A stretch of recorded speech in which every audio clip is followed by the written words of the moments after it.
Bismillahirrahmanirrahim.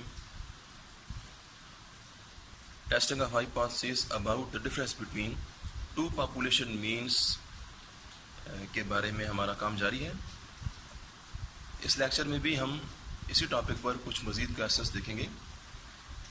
हमने जो question अभी तक देखे हैं इससे पहले लेक्चर्स में, वहाँ उनके अंदर पॉपुलेशंस के स्टैंडर्ड डेविएशन यानी कि सिग्मा वो नोन थे, यानी पॉपुलेशन के सिग्मा जो थे उनकी वैल्यूज़ बताई गई थी।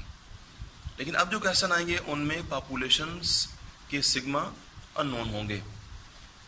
तो फिर हमने सैंपल के स्टैंडर्ड डेविएशंस का यूज़ करना है। तो इसमें जो रूल्स हम यूज़ करेंगे वो मिलते जुलते हैं जो काम आपने सिंगल पॉपुलेशन के मीन म्यू की टेस्टिंग में कुछ लेक्चर्स पहले देखा है। बहरहाल हम उन्हें फिर भी डिस्कस करेंगे, थोड़ा सा देख लेंगे। क्वेश्चन नंबर 21 को देखते हैं। A tyre manufacturer wishes to test two types of tyres. 50 tyres of type A has a mean life of 24,000 miles with S square is equal to, या आगे एस स्क्वायर की वैल्यू दी गई है। फिर आगे कहते हैं कि 40 tyres of type B has a mean life of 26,000 miles with S square is equal to, ये एस स्क्वायर की एक और वैल्यू दी गई है। यहाँ तक से मुझे ये समझ आया कि हमारे पास टायर की दो टाइप हैं, टाइप ए और टाइप बी। टाइप ए में से 50 का सैंपल लिया और टाइप बी में से 40 का सैंपल लिया। उन सैंपल्स के जो मीन्स आए हैं वो ये हैं दोनों, और उन सैंपल्स के जो वेरिएंसेस हैं एस स्क्वायर्स वो आपको दिए गए हैं। तो यहाँ से ये पता चला कि हमें इस क्वेश्चन के अंदर पॉपुलेशन के सिग्मा नहीं बताए गए बल्कि सैंपल के एस बताए गए हैं। Is there a significant difference between the two sample means, use alpha is equal to, आगे अल्फा की वैल्यू बताई है। क्वेश्चन हमसे ये कर रहे हैं कि क्या सैंपल मीन्स जो हैं उनमें सिग्निफिकेंट डिफरेंस है कि नहीं। तो सैंपल मीन्स होते हैं एक्स बार 1 और एक्स बार 2।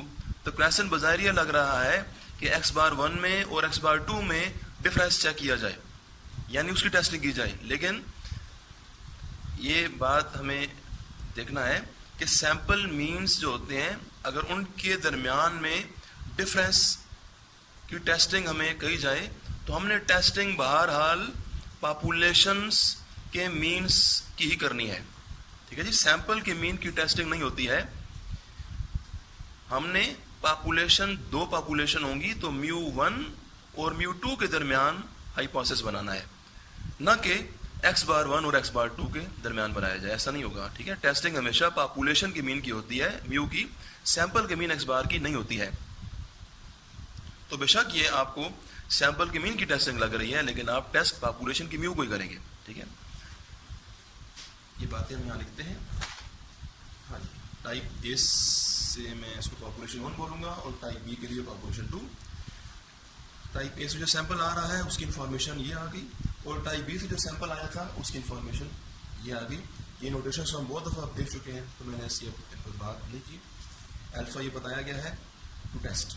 मैं यही बोल रहा था आपको कि बज़ाहिर हमें सैंपल के मीन की टेस्टिंग लग रही है, लेकिन हम टेस्ट में पॉपुलेशन के मीन म्यू का जिक्र करेंगे। तो mu 1 is equal to mu 2 का मतलब होता है कि दोनों म्यू आपस में, दोनों मीन बराबर हैं, यानी इनमें कोई डिफरेंस नहीं है। आपसे क्वेश्चन डिफरेंस की फॉर्म में किया गया है कि डिफरेंस है या नहीं। तो डिफरेंस की वजह से हमने इक्वल लिखा। तो जब चीज़ें इक्वल हों तो उनमें डिफरेंस नहीं होता है। जब ये है इसका वर्सेस जब बनाएंगे, ऑपोजिट इसका बनाएंगे, नॉट इक्वल टू, तो यहाँ बोलेंगे कि दोनों म्यू बराबर नहीं है, इनमें डिफरेंस है। तो हमें ये चीज़ें टेस्ट करनी है। सोल्यूशन में आएंगे, ये लाइन तो लिखते हैं आप, एच नॉट के अंदर इक्वलिटी वाला, एच 1 में नॉट इक्वल वाला।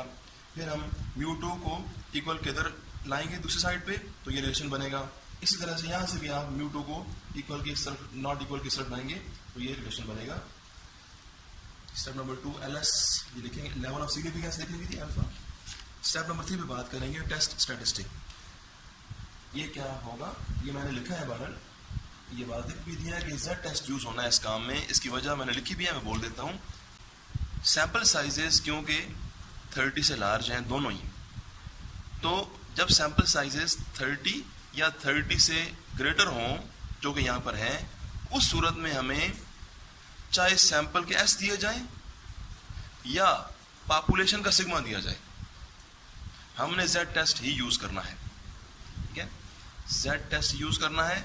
अगर हमें यहां सिग्मा दिए जाते तो फिर हम फार्मूला में ये S1 की जगह सिग्मा 1 लिख देते और S2 की जगह सिग्मा 2 लिख देते, लेकिन क्योंकि हमें अभी S दिए गए हैं तो हमने फार्मूला में S1 और S2 लिखना है, जबकि इससे पहले के एस से आप सिग्मा 1 और सिग्मा 2 भी लिखते रहे हैं। यानी हमने सैंपल साइजेस को ही देखना है। सबसे पहला कोई भी आप क्वेश्चन देखे तो सैंपल साइज को देखिए। अगर सैंपल साइजेस 30 या 30 से लार्ज हैं तो फिर हमें पॉपुलेशन चाहे नॉर्मल हो या चाहे पॉपुलेशन नॉन नॉर्मल हो, इसकी भी हमें जरूरत नहीं है देखने की। ठीक है, चाहे नॉर्मल है चाहे नॉन नॉर्मल है, सैंपल साइजेस लार्ज होते हैं तब भी जेड टेस्ट ही यूज होगा। ठीक है, तो ये चार चीजें हैं, चाहे पॉपुलेशन नॉर्मल है चाहे नॉन नॉर्मल है, चाहे उसका सिग्मा मालूम है चाहे सिग्मा मालूम नहीं है, जेड टेस्ट ही यूज होगा।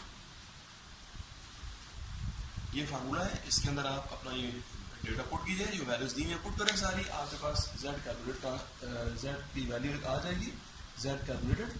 नेक्स्ट काम आप खुद पढ़ेंगे जी, ये सारा ये फिगर भी खुद और करेंगे।